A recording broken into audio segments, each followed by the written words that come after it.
Bom, galera, aqui quem fala é o Tarcísio e de volta aqui hoje para falar de um tema que eu gosto muito. Deixa eu só dar uma desentortada aqui, que eu sei que vai dar aflição a muita gente que tem toque. Fica daquele jeito. Que é a mistura de ficção científica mais fantasia medieval. Eu tenho três gêneros que eu gosto muito, que é o horror, a ficção científica e a fantasia medieval. E poder misturar esses gêneros é algo que eu gosto muito, e principalmente essa combinação aí de ficção científica mais fantasia medieval, ela foi basicamente aquilo que me atraiu para esse mundo mais fantástico da literatura e tudo mais. Em algum momento do passado ela já foi muito comum, e eu acho que nas últimas décadas ela meio que se dividiu e não tem tanta coisa assim que faz essa mistura. Então tô aqui para falar um pouquinho disso, depois eu vou dar dois exemplos de como a gente pode fazer isso, que é trabalhar a ficção científica mais fantasia medieval. Contextualizando, sempre foi algo que é muito interessante se você vê, por exemplo, que o Conan, que é o maior representante do gênero espada e feitiçaria, que por sua vez é o gênero que inspirou a ambientação da fantasia medieval do RPG, ela tinha muitas histórias, o Conan, ele tinha muitas histórias que flertavam com a ficção científica. Por exemplo, talvez a história mais famosa do Conan seja a história da Torre do Elefante. E essa história fala de uma criatura que veio do espaço, numa espaçonave e tudo mais, e que se perdeu na Terra e tudo mais, e que aqui ela foi tomada como um deus ou como uma entidade extraplanar. E o Conan tem muito dessas coisinhas assim, que flertam bastante. Aí já seria mais a fantasia com elementos de ficção científica. Se você pega, por exemplo, o Flash Gordon, um pouquinho mais para frente do Conan, lá na década de 50 mais ou menos, já era o contrário, já era uma aventura pulp espacial com aeronaves e tudo, mas várias vezes o Flash Gordon ele ia parar em planetas que tinham uma estrutura mais medieval. Então já era o contrário, já era uma ficção científica que colocava elementos de fantasia. Então são duas coisas bem diferentes. Na década de 70 foi muito comum surgir isso, e no RPG eu acho que talvez o mais emblemático tenha sido o Spelljammer, não sei qual é a pronúncia correta disso, que trazia espaçonaves e tudo para os mundos tradicionais do D&D. E então isso foi só para pontuar. Eu poderia citar um zilhão de obras, principalmente lá do Appendix N, lá do D&D, tem muita coisa que flerta com isso. Você pode ir para um lance mais infantil dos heróis antigos da Hanna-Barbera, como por exemplo os Herculoids. Era um mundo assim meio primitivo, com muita coisa de fantasia medieval, só que ao mesmo tempo você tinha cientistas, você tinha bombas, você tinha raios congelantes, e você não sabe exatamente se é uma fantasia com muita ficção ou se é uma ficção com muita fantasia. E o Tandar também, o Tandar, que era um outro super-herói da Hanna-Barbera, que era um mundo pós-apocalíptico, que o mundo colapsou por conta da Lua, teve um incidente lá com a Lua, e aí regrediu, e aí voltou à época da magia e tudo mais, que é fantástico. E nesse caso fica muito difícil até você descobrir se é ficção com elementos de fantasia, se é fantasia com elementos de ficção. E como a gente pode fazer isso? A gente pode fazer isso, primeiramente, começando a pensar na dosagem que você quer. Você quer o quê? Uma fantasia com elementos de ficção. Você quer uma ficção com elementos de fantasia. E aí você pode ver nessa questão de dosagem mesmo, né? Você quer mais leite ou quer mais café? Interessante isso. Eu, por exemplo, eu gosto muito de fantasia com elementos de ficção. Os dois exemplos que eu vou mostrar hoje trabalham nesse princípio. essencialmente fantasia com elementos de ficção. Mas você pode fazer o contrário. Se você for parar para pensar, Star Wars é quase que uma ficção com muitos elementos de fantasia. Se você for parar para pensar, a Ordem Jedi é quase que um mix de paladinos com clérigos. E você tem as quests, e você tem o vilão. Então, na verdade, Star Wars é quase que uma ficção científica que é quase que uma fantasia medieval transposta para uma ficção científica nível hard, né? Eu acho muito interessante. Eu acho que o gênero Space Opera ele traduz muito com isso, que ao mesmo tempo que você pode ter naves hiper mega avançadas e civilizações em arranha-céus ou debaixo d'água, no fundo você tem todas as problemáticas e missões e quests e vibe de uma fantasia, de um épico medieval estilo Senhor dos Anéis. Então a primeira coisa é você pensar na dosagem que você quer fazer. Você pode concluir que você quer meio a meio, ou você pode concluir que na verdade você quer um negócio tão emaranhado que fica até difícil de você desassociar. E acho que um exemplo disso seria aquele The World of Tecumel, né? Do Tecumel, não sei como é que se pronuncia essa porcaria aí, porcaria no modo de falar, né? Que é bem isso mesmo, né? É um mundo que você não consegue decidir se é ficção ou fantasia, porque tá tão emaranhado que fica até difícil de separar. Você pode fazer isso. Então esse é o primeiro passo que eu recomendo. O segundo passo não começa grande, como tudo que eu faço, começa pequeno. Então escolhe um elemento que você quer introduzir. Se é fantasia, escolhe um elemento de ficção científica que você quer colocar na fantasia.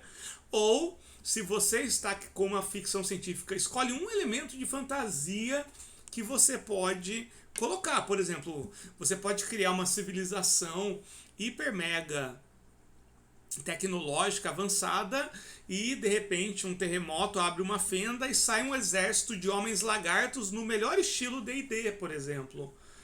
Então você pegou um elemento e colocou em uma ficção. Ou então, como é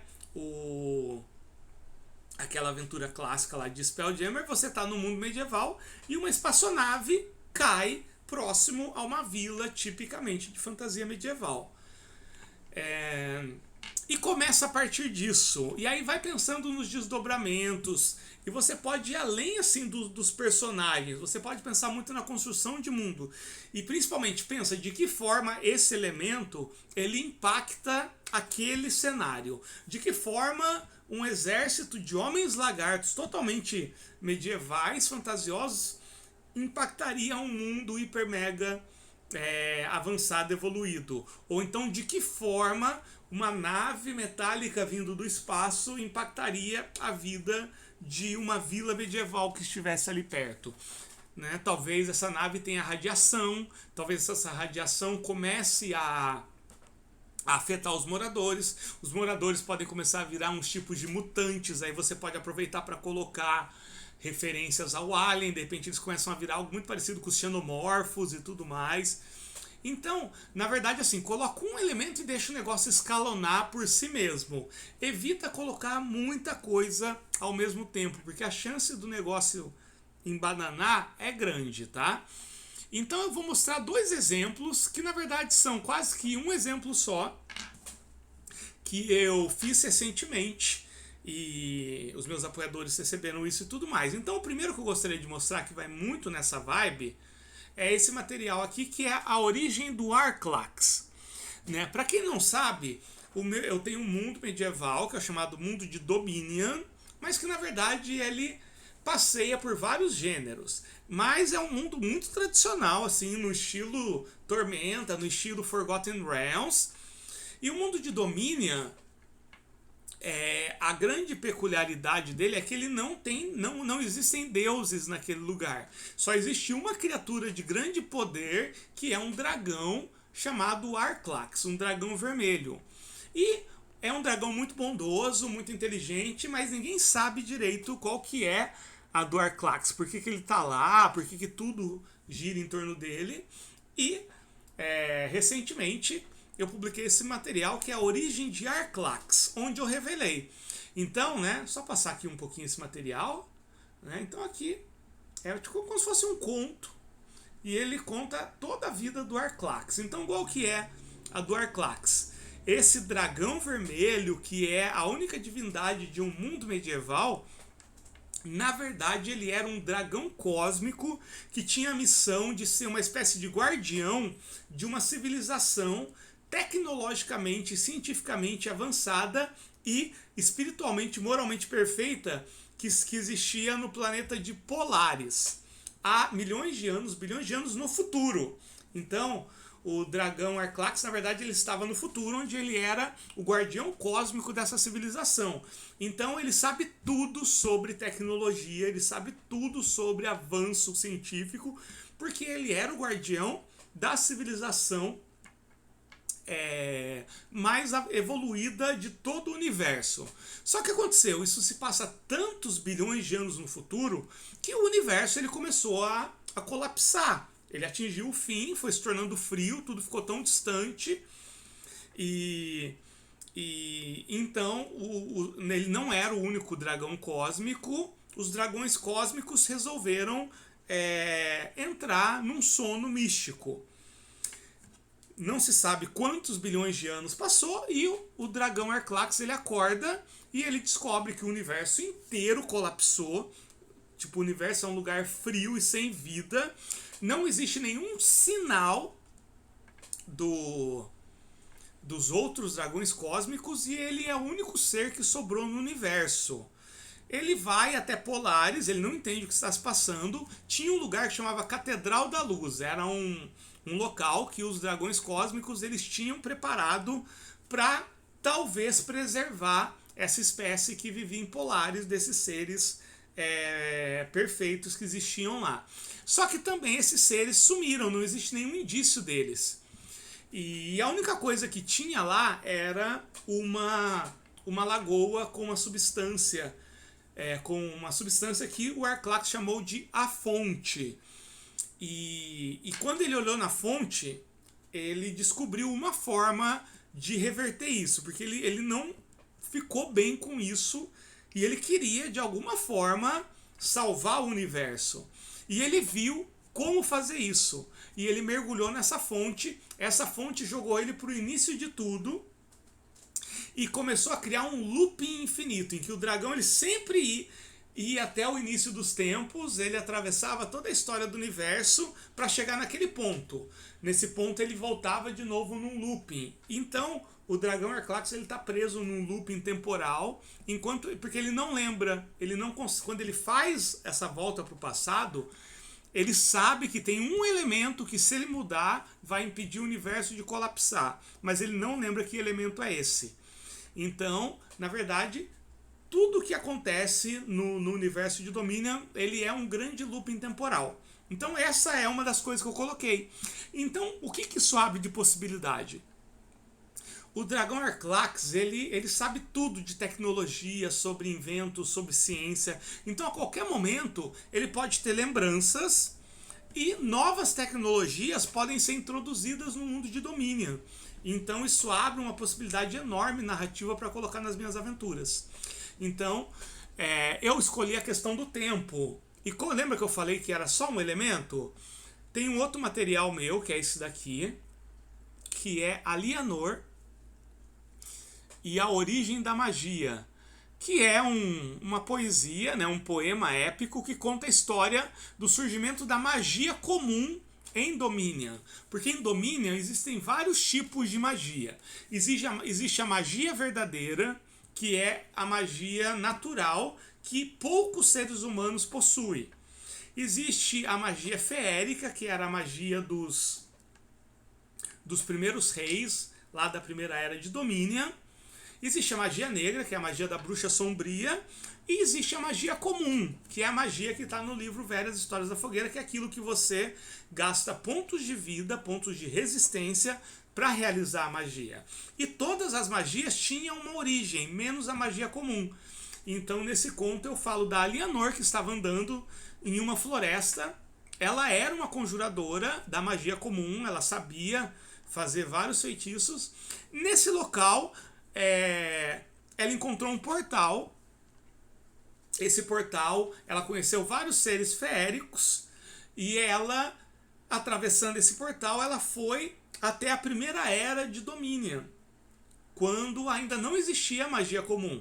Ela aprendeu muita coisa com os seres feéricos daquele período, e ela, que já era uma conjuradora, ficou mais poderosa ainda, e ela decidiu ensinar essa magia comum para algumas pessoas daquele mundo. Então, ela na verdade, a origem da magia, só que ela aprendeu essa magia comum. Então aqui tem um paradoxo, né? Porque se ela aprendeu algo que ela mesma ensinou, quem que ensinou, tipo, da onde que veio, né? Não existe uma origem da magia, porque realmente é um paradoxo temporal. Então, enquanto na primeira história eu trabalhei com o conceito de looping temporal, aqui eu quis trabalhar com o conceito de paradoxo de viagem no tempo. Tudo isso dentro de um mundo de fantasia. Eu sei que eu falei muito, mas são só exemplos, gente. É uma mistura muito interessante. Eu recomendo demais que vocês façam isso. Eu estou me divertindo muito, divertindo muito com com esses experimentos aí que eu apresentei para vocês. Eles estão abrindo um leque de possibilidades assim absurdo nas minhas histórias. E eu acho que isso pode trazer muita coisa bacana para a sua campanha, para a sua aventura. Um abraço, a gente se vê.